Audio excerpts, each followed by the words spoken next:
इन्होंने आनंद पूर्वक 3 रात्रि तक व्रत किया। सो व्रतांते कार्तिके मासी तो रात्रम समपोषता। क्यों जी 3 रात्रि व्रत कैसे किया? बोले दशमी के दिन एक भुक्ति, सुबह के समय भोजन, संध्या को ब्यालू नहीं। दूसरे दिन थी एकादशी, परंतु एकादशी को व्रत नहीं था, द्वादशी व्रत था। तो जिस दिन एकादशी नहीं है उस दिन विचार किया अरे आज क्या करेंगे भोजन, इसलिए उस दिन भी इन्होंने व्रत रख लिया। तीसरे दिन मुख्य एकादशी थी, उस मुख्य एकादशी के दिन माने द्वादशी व्रत था, उस द्वादशी व्रत के दिन इन्होंने व्रत किया।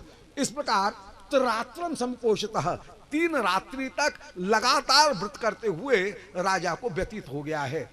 जब दूसरे दिन तेरस के दिन द्वादशी में व्रत करके तेरस के दिन ये जो पालना करना चाहें, इतने में ही कहीं दुर्वासा ऋषि चले आए हैं। वैष्णव विधान है कि एकादश्याम समपोष द्वादशी समपोषित, एकादशी में व्रत हो तो द्वादशी के भीतर पालना होना चाहिए। ये जो पालना करना चाह रहे थे उसी समय दुर्वासा ऋषि चले आए। ये बोले हमारे बड़े अच्छे समय पे आए, भोजन कीजिए, द्वादशी का दिन है आज। ये बोले हम अभी आते हैं संध्या करके। दुर्वासा तो गए हैं संध्या करने के लिए, इधर मुहूर्त मात्र द्वादशी रह गई। अब ये चिंता हुई कि कहीं एकादशी व्रत खंडित नहीं हो जाए। सो इन्होंने चरणामृत दोबारा ग्रहण कर लिया है। नियम के चरणामृत ग्रहण करने में दोष नहीं है, परंतु दोबारा जो चरणामृत ग्रहण किया, दुर्वासा को पता लगा। दुर्वासा तो क्रोध से प्रचलित गात्र, कांप रहा है शरीर, भारी क्रोध आ रहा है, और आकर के बोले देखो तो सही इस नशंस के, धनोन्मत्त के, कि मुझे नौता देकर के स्वयं खा पी करके विराजमान है, अभी मैं इसको इसके फल को दिखाता हूं। ऐसा कहकर के कृत्यानल चला दी। परंतु दुर्वासा न एक, दुर्वासा के चलाने पर भी, कृत्यानल आने पर भी अम्बरीश महाराज एक डग भी पीछे नहीं चले, क्योंकि षड्विधा जो शरणागति है, उस शरणागति में मुख्य शरणागति है गोप्तृत्व वर्णन। आनुकूल्य से संकल्प, प्रातकूल्य से वर्जनम, रक्षिष्यति विश्वास और गोप्तृत्व वर्णम। श्री प्रभु मेरे रक्षक हैं, प्रभु मैंने आपको ही रक्षक रूप में, शरण रूप में वर्ण कर लिया है। यही मुख्य शरणागति है। तब आत्मनिक्षेप और कार्पण्य ये दोनों अपने आप उत्पन्न हो जाएंगे। तो राजा गोप्तृत्व वर्ण करके एक डग भी जब पीछे नहीं हटे हैं, उस समय सुदर्शन चक्र ने कृत्यानल को तो वहीं के वहीं भस्म कर दिया बीच में आकर के, और सुदर्शन चक्र दुर्वासा को ग्रसने के लिए जो आगे चले हैं, दुर्वासा तो भयभीत होकर के दंड कमंडल छोड़ करके भागे। ब्रह्मा ने मना कर दिया, हमारी सामर्थ्य नहीं है। शिवजी ने मना कर दिया, बोले सुदर्शन चक्र से रक्षा करने की हमारी सामर्थ्य नहीं है। दुर्वासा तो वैकुंठ में, ये वैकुंठ कौन है? वो परम वैकुंठ नहीं, पृथ्वी के भीतर जो वैकुंठ है, उन्हीं वैकुंठ में दुर्वासा पहुंचे। कभी कभी अनधिकारियों का भी वैकुंठ में प्रवेश हो जाता है। वो प्रवेश बिल्कुल उसी तरह से है। विश्वनाथ चक्रवर्ती बड़ी सुंदर बात कहते हैं, बोले वो प्रवेश बिल्कुल वैसे ही है जैसे कभी कभी जंगल के निवासी कोई हिंस्र पशु पक्षी नगर में भी आ जाते हैं, वो भी तमाशा बन जाता है।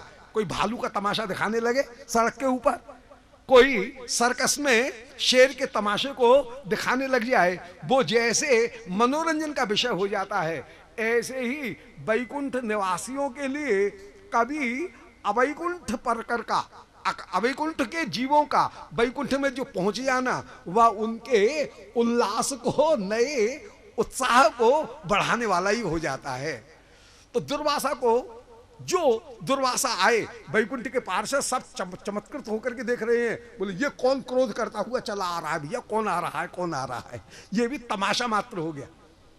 अन्यथा श्रीमद् वैकुंठ में तो भगवत सेवा के अतिरिक्त कहीं कोई दूसरी बात है ही नहीं। वो तो काम क्रोध लोभ इन सब से मुक्त जगह होकर के ही विराजमान है। श्री दुर्वासा श्री प्रभु से कह रहे हैं, बोले हे प्रभु, व्याकुल होकर के घबराते हुए आ रहे हैं, सब आश्चर्यचकित हो रहे हैं। बोले दुर्वासा जो क्रोधी और आज इतने विकल होकर के आ रहे हैं, दीन बन करके आ रहे हैं। दुर्वासा कह रहे हैं, बोले प्रभु रक्षा करें, रक्षा करें, कृतागसम मावहि विश्व भावनो, हे प्रभु मैं अपराधी हूं, मेरी रक्षा करें, रक्षा करें। भगवान दुर्वासा की बात को सुन भी नहीं रहे हैं। दुर्वासा से आप बोले, बोले दुर्वासा मुझे स्वतंत्र समझ करके आया है, मैं स्वतंत्र नहीं हूं। बोले तो फिर? बोले अहम भक्त पराधीनो यह स्वतंत्र एवं द्विजो। बोले ब्राह्मण मैं अम्बरीश के अधीन होकर के विराजमान हूं। बोले महाराज जैसे भक्तों के आप अधीन हैं, मैं भी आपका भक्त हो गया हूं, आपकी शरणागत हूं। भगवान तो बोले, बोले जो भक्त द्वेषी वैष्णव है, ब्राह्मण है, ऐसे ब्राह्मण की मेरे ऊपर क्या आपकी कृपा नहीं होगी क्या?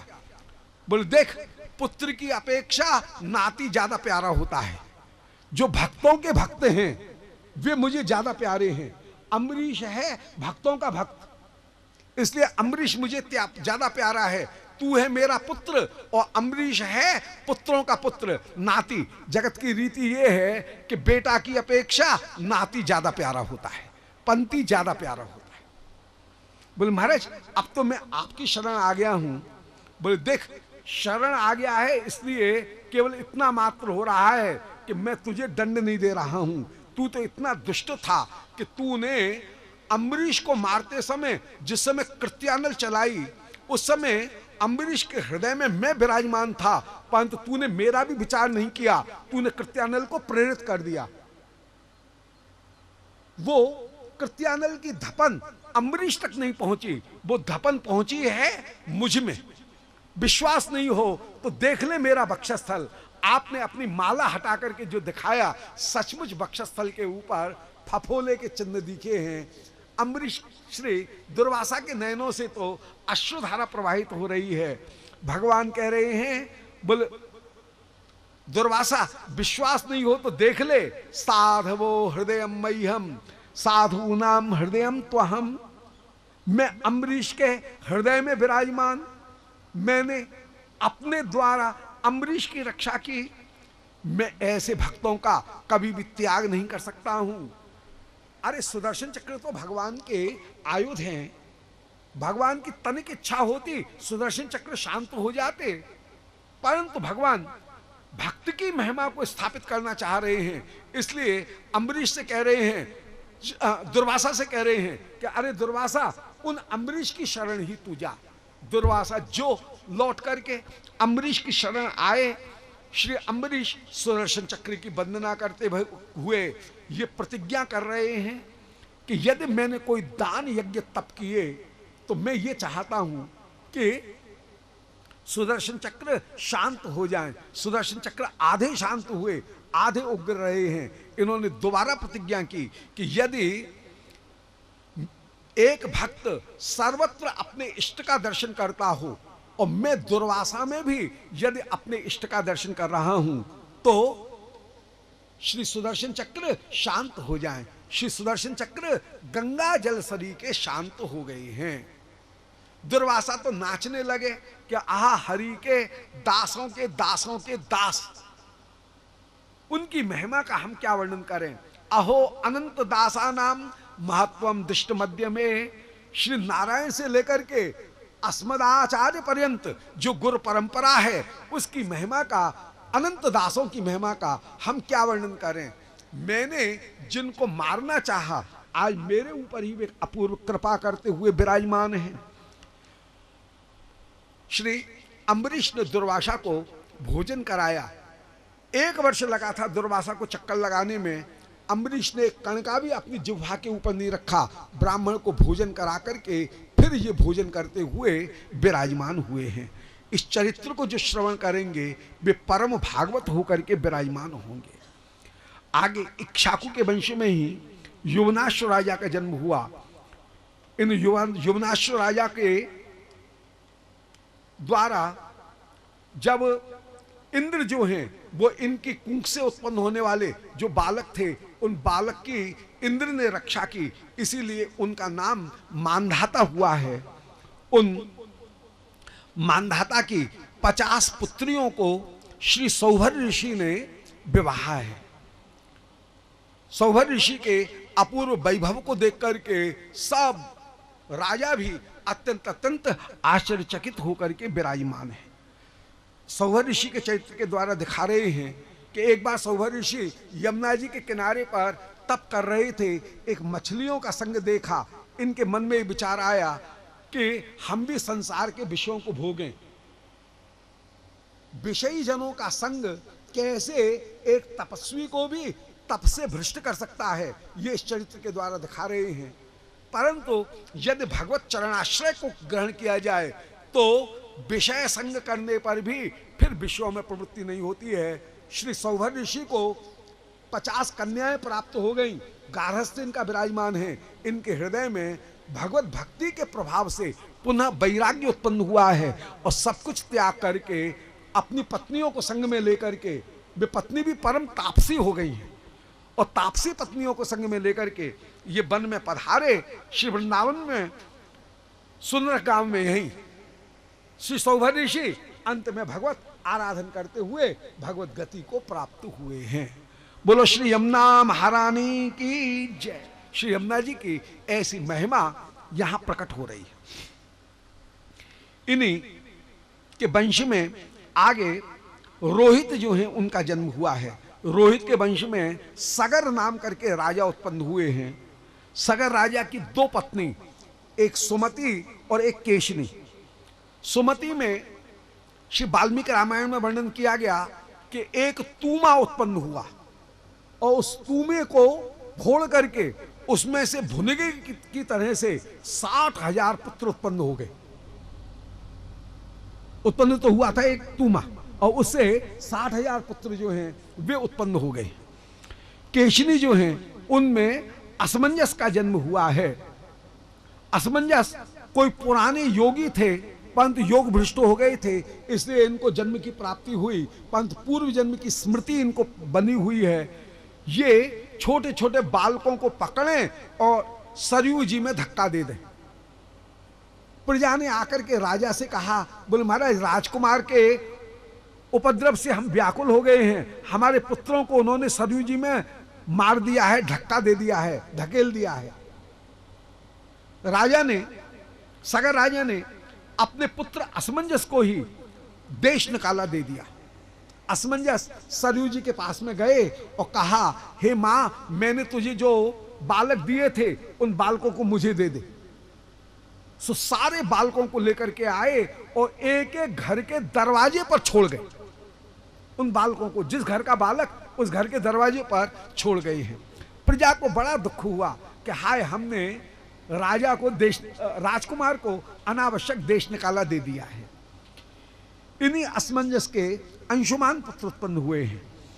श्री सगर राजा ने एक बार यज्ञ किया। इनके यज्ञ के घोड़े को इंद्र ने चुरा करके कपिल देव जी के आश्रम में गंगा सागर संगम के ऊपर समुद्र के बीच में जो टापू है वहां पर बांध दिया है। सगर राजा के 60,000 पुत्र ढूंढने के लिए गए। इन्होंने कपिल देव जी के आश्रम में अपने बाप के घोड़े को देखा, क्रोध करते हुए बोले कि हन्यताम हन्यताम पापो, अरे मारो मारो, एश बाजहरश्चौरह, हमारे बाप के घोड़े को चुराने, बाप के घोड़े को चुराने वाला यही चोर है। कपिल देव जी ने नेत्र खोले, नेत्र से जो ज्योति प्रकट हुई उससे 60,000 के 60,000 भस्म हो गए हैं। श्री सुखदेव जी सावधान कर रहे हैं, बोले न साधु बादो मुनिकोप भर्जिता, बोले खबरदार ये विचार मत करना कि कपिल देव जी ने क्रोध करके इन 60,000 को जलाया। कपिल देव जी कौन हैं? बोले सांख्य तत्व के आद्य आचार्य। सांख्य किसका नाम? बोले जो प्रकृति और पुरुष का विवेक करे, व्यक्त अव्यक्त और ज्ञ, इन तीनों का जो विवेक प्राप्त करे उसका नाम है सांख्य। तो कपिल देव जी को तो प्रकृति पुरुष का विवेक है, इसलिए कभी भी कपिल देव जी में क्रोध आ ही नहीं सकता है। महातत्व बुद्धि का जो एक गुण है, वो गुण अभिमान के कारण, अहंकार के कारण और महातत्व के कारण जो क्रोध है, वो क्रोध कपिल देव जी में तो कभी संभव हो ही नहीं सकता है, क्योंकि कपिल देव जी जानने वाले हैं कि पुरुष अलग है, प्रकृति अलग है। इसलिए न साधु बाधः मुनिकोप भर्जितः, मुनि को क्रोध तो संभव है ही नहीं। ये जो नष्ट हुए, ये भगवत अपराध करने पर अपने अपराध के कारण नष्ट हुए हैं। कपिल देव जी ने इनको नहीं मारा है, क्योंकि संत कभी किसी को नहीं मारता है, परंतु संत का कोई अपराध करेगा तो वह अपराध ही उस अपराधी का अधपतन कर देगा, विनाश कर देगा। श्री कपिल देव जी के आश्रम में बहुत बाद में जिस समय अंशुमान पधारे हैं, कपिल देव जी बोले तुम्हारे पूर्वजों का उद्धार बिना गंगा जल के नहीं होगा। श्री अंशुमान ने तपस्या की, गंगा जी नहीं आई। इनके पुत्र दिलीप हुए, गंगा जी नहीं आई। इनके पुत्र भगीरथ हुए हैं। गंगा जी बोली मेरे बेग को कौन धारण करेगा? बोले भगवान शिव। उस समय गंगा बड़े बेग के साथ में घग घग घग घग करती हुई जो आकाश मार्ग से अवतरित हुई हैं। मन में विचार किया कि महादेव बाबा को बहा करके ले जाऊंगी, परंतु भगवान शिव के जटाजूट में आकर के गंगा जी अवरुद्ध हो गई हैं। श्री गंगा जी उस समय जटाओं से तनिक सी निकसी और तनिक सी निकल करके श्री गंगा देश देशांतर को पवित्र पावन करती हुई श्री गंगा जी समुद्र में जाकर के जब मिली, गंगा सागर संगम पर पहुंची हैं। श्री सगर राजा के 60,000 पुत्र, उनकी भस्म मात्र थी। वो भस्म मात्र श्री गंगा जी का स्पर्श प्राप्त करके वे 60,000 के 60,000 भगवत धाम को पधारे हैं। श्री गंगा जी की महिमा का श्री सुखदेव जी वर्णन कर रहे हैं। समय की सीमा है इसलिए वर्णन कर रहे हैं कि जो गंगा का नाम मात्र उच्चारण करेंगे उनको भी श्री गंगा जी तारेंगे। रसक आचार्यों ने निरूपण किया है, वैष्णव आचार्यों ने निरूपण किया है कि एक बार शिकारियों ने मृगों को मारा। मृगों को मार करके उनकी नाभि से कस्तूरी निकाली गई। कस्तूरी निकाल करके उन बंजारों को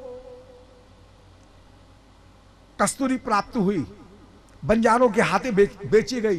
बंजारों ने उस कस्तूरी को किसी थोक व्यापारी को बेचा, थोक व्यापारी ने खुदरा व्यापारियों को बेचा। राजा के सेवक गए, वहां से कस्तूरी खरीद करके लाए, वो रानी को दी गई। रानी ने दासियों को दी, दासियों ने उस कस्तूरी को चंदन के साथ में घिसवाया और उस कस्तूरी का लेप जिस समय उसने अपने श्रृंगार में किया, अपने अंगराग में किया। रानी प्रातः काल के समय अपनी दासियों के साथ में स्नान करने के लिए गंगा जी गईं, पालकी में बैठ करके, और पालकी से उतर करके गंगा जी में जो ही गोता लगाया, देवता क्या देख रहे हैं? बोले आकाश में एक साथ विमान के विमान दिख रहे। बोले ये विमान कहां से आए? ये बोले ये वे ही मृगों के विमान हैं जिन मृगों को कभी मारा गया था। वे सारे मृग देखते देखते ही विमान में बैठ करके भगवत धाम को जा रहे हैं। श्री पंडित राज जगन्नाथ गंगा लहरी में वर्णन कर रहे हैं कि प्रभाते स्नाती नाम नृपति रमणी नाम कुछ तटी गतो यावन मातः मिलत तब तोयई मृग मद मृगास्तावत वैमानिक सत्सहस्रई परिवृतः विशंति स्वच्छंदम विमल बपुषी नंदन बने। बोले जिस समय वो कस्तूरी गंगा जी के जल का संपर्क प्राप्त करती है, उस कस्तूरी के संपर्क के द्वारा श्री वो जो मृग हैं वे भी भगवत धाम को प्राप्त हो रहे हैं। गंगा जी की ऐसी महिमा कि गंगे गंगे यो ब्रूयात योजना नाम शतैरपि मुच्यते सर्व पापेभ्यो विष्णु लोकम स गच्छति। बोलो गंगा महारानी की जय। ऐसे भगवत चरणामृत की गंगा जी की महिमा का श्रवण करके राजा को बड़े आनंद की प्राप्ति हुई। भगीरथ के वंश में ही सौदास राजा का जन्म हुआ है। इन सौदास के यहाँ पर ही आगे अश्मक का जन्म हुआ। अश्मक के खट्वांग, उनके दीर्घबाहु, उनके रघु, उनके दशरथ का जन्म हुआ। सुखदेव जी तो वंशावली का गायन करते करते रुक गए, बोले दशरथ के कौन उत्पन्न हुए। श्री सुखदेव जी वर्णन कर सामने उस रूप माधुरी का दर्शन कर रहे हैं और कह रहे हैं कि तस्यापि भगवान एषः, बोले उनके बताऊं कौन उत्पन्न हुए। बोले ये जो भगवान हैं उन्होंने जन्म लिया। एष शब्द का प्रयोग कब होगा, जब वस्तु बिल्कुल आंखों के सामने निकट हो, तब जाकर के एष शब्द का प्रयोग होता है। इदम शब्द, अधः शब्द और तत्शब्द। इदम कहेंगे जो वस्तु बिल्कुल पास में है, असौ या अधः कहा जाएगा जो थोड़ी दूर पे है, और जो ज्यादा दूर पर है उसको कहा जाएगा तत्। तो इदम और तत् में अंतर है। यहां पर इदम शब्द का प्रयोग कर रहे हैं कि तस्यापि भगवान एषः, बोले इनमें ये जो भगवान हैं सामने जिनका दर्शन कर रहे हैं, उन भगवान ने सामने दर्शन दिया है। उन भगवान ने दशरथ राजा में जन्म लिया। वो राम पंचायतन श्री सुखदेव जी को आंखों के सामने दिखने लगी है कि वैदेही सहितम स्वरद्रुम तले हैमे महामंडपे मध्य पुष्पकमासने मणिमये वीरासने संस्थितम अग्रे वाचयति प्रभंजन सुते तत्वं मुनिभ्यः परम व्याख्यान्तम भरतादिभिः परिवृतै रामं भजे श्यामलम। उन दूर्वादल श्याम अवध कुल मंडन दशरथ राज कुमार की हम वंदना कर रहे हैं, जो कनक भवन के मंडप में विराजमान हैं।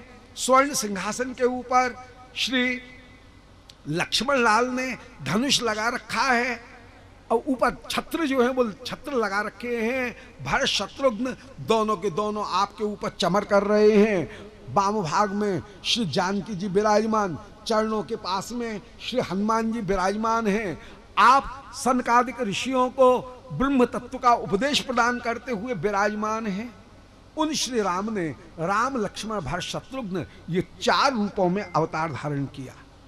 श्री सुखदेव जी तो उस राम लीला का स्मरण करके प्रेम में इतने विभल हो गए कि जैसे अगस्त्य ऋषि संपूर्ण समुद्र को एक चुल्लू जल में पान कर गए, ऐसे ही 24,000 श्रीमद् रामायण को एक चुल्की कृत करके पान करते हुए बोले कि गुरुवर्थे त्यक्त राज्य व्यचरदनुवनम पद्म पद्भ्याम प्रियायः। बोले जिन श्री राम ने पिता के आदेश से राज्य का त्याग किया, आप ने लक्ष्मण लाल के द्वारा शूर्पणखा के नाक कान कटवाए हैं। ये नकटी रोती हुई रावण के पास में गई, आपने रावण का वध किया है, जानकी जी को जीत करके लाए हैं। वे कौशलेंद्र हम सब भक्तगणों की रक्षा करें। राजा तो सुखदेव जी का मुख दर्शन करने लगे, बोले महाराज हो गई क्या रामलीला। श्री सुखदेव जी जान गए कि राजा का मन अभी भरा नहीं है, सो बोले राजा कौन की सामर्थ्य जो विस्तार पूर्वक रामलीला का गायन कर सके। अरे राम का चरित्र तो स्वयं काव्य होकर के विराजमान। राम तुम्हारा चरित्र स्वयं ही काव्य है, कोई कवि बन जाए सहज संभाव्य है, इसमें कोई आश्चर्य की बात नहीं है। 24,000 श्रीमद् रामायण श्रीमद् भागवत से भी आकार में बड़े होकर के विराजमान। श्रीमद् भागवत में 18,000 श्लोक, श्री रामायण में 24,000 श्लोक होकर के विराजमान। कौन विस्तार पूर्वक उस राम लीला का गायन कर सकता है जो रामचरित्र सारे काव्यों का उपजीव्य होकर के रहा। जितना भी संस्कृत साहित्य वह 3 काव्यों के ऊपर ही टिका हुआ है, या तो महाभारत के ऊपर, या श्री रामचरित्र के ऊपर, वाल्मीकि रामायण के ऊपर, या वो कहीं जो वृद्ध कथाएं हैं उन वृद्ध कथाओं के ऊपर, बृहद चरित्र इत्यादि जो हैं उनके ऊपर। प्रमुखता दो चरित्र जो हैं वही प्रधान हैं, राम लीला और महाभारत, ये ही दो प्रधान होकर के विराजमान। तो रामलीला का कौन विस्तार पूर्वक गायन कर सकता है? बद्ध कथाएं जो हैं वो तो, बृहत कथाएं वो तो बस कहीं कहीं जहां अन्य अन्य जो राज्य आए हैं बहुत थोड़े काव्य उनके भी चरित्र के प्राप्त होते हैं। तो श्री रामचरित्र ही मूल आधार होकर के विराजमान। उसमें कुछ चरित्रों का गायन करते हुए श्री सुखदेव जी गायन कर रहे हैं। बोले राजा सुन, दशरथ राजा के यहां पर सब सुख परंतु कोई संतान नहीं। एक दिन सुमंत्र ने आकर के ये कहा, बोले महाराज मैं सनत कुमार ऋषि से सुनकर के आया हूं, यदि हमारे यहां पर श्री ऋषि ऋषशृंग पुत्रेष्ट यज्ञ कराएं, आपको पुत्र की प्राप्ति होगी। ऋषशृंग ऋषि को बुलाया गया है। पुत्रेष्ट यज्ञ जिस समय हुए उस समय चरु जो है वो प्रदान किया। जो चरु उत्पन्न हुआ उसमें से आधा भाग श्री दशरथ राजा ने श्री कौशल्या जी को प्रदान किया है। जो आधा बचा हुआ था उसका आधा करके माने 1/4 भाग वो श्री सुमित्रा जी को प्रदान किया। सुमित्रा जी बड़ी हैं इसलिए उनको प्रदान किया। जो बचा हुआ चौथाई भाग रह गया था उस चौथाई भाग में से फिर आधा किया, माने 1/8 भाग जो है वो दोनों बहनें जब केकई की ओर देख रही हैं तो केकई जी को भी वो 1/8 भाग प्रदान किया।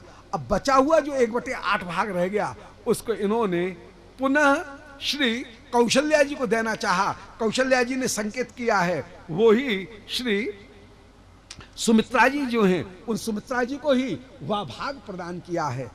तीनों रानियों ने गर्भ धारण किए हैं। अब कौन सा समय आया? बोले चैत्र का महीना, शुक्ल पक्ष, नवमी तिथि, मंगलवार, पुनर्वस नक्षत्र, कर्क लग्न, श्री रामचंद्र का के श्री कौशल्या जी में जन्म हुआ। बोलो राजा रामचंद्र की जय। एक एक दिन पश्चात उस समय श्री भरत, शत्रुघ्न, लक्ष्मण इनका भी जन्म हुआ है।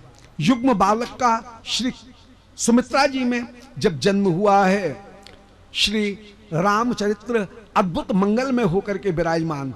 मंगल 4 हो रहे हैं, नौबत बज रही हैं, बंदरवार चारों ओर बधी हुई हैं। सब आनंद पूर्वक गायन करते हुए श्री रामचरित्र जो है उनकी बधाई गानी को तो बनेगा, रामचरित्र की बधाई गाते हुए आनंद पूर्वक सब विराजमान है।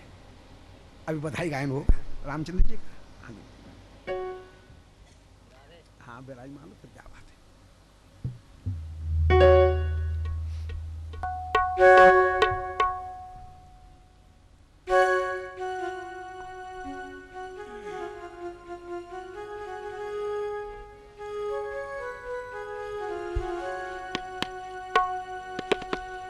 अभी कृष्णचंद्र के जन्म की बधाई होंगी, सब लोग राधे रुके हो, मैंने आनंद पूर्वक आज बधाई। राधे। चलो सखी सब मिलजुल के, चलो सखी सब मिलजुल के, कौशल्या के जन्मे है लाल,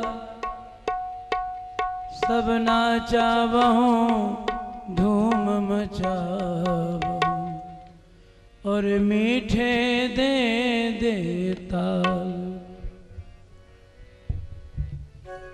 राजा दशरथ जी के द्वार नहबत बाज रही, राजा दशरथ जी के द्वार नौबत बाज रही, बाज रही, हाँ बाज रही, बाज रही, हाँ बाज रही, बाज रही, हाँ बाज रही, बाज रही, हाँ बाज रही।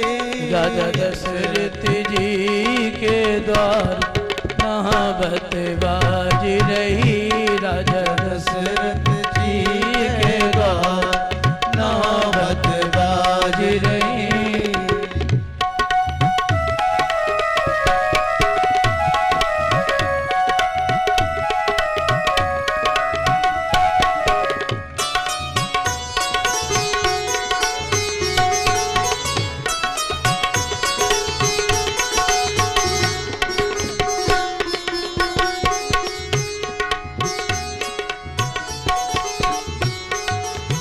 समाचार सुन सखियाई, समाचार सुन सखियाए, समाचार सुन सखियाई, समाचार सुन सखियाए। ये सहजे सिंगार ओ नौबत बाज रही, राजा दशरथ जी के द्वार नौबत बाज रहे, बाज रही, हाँ बाज रही, बाज रहे, हाँ बाज रहे।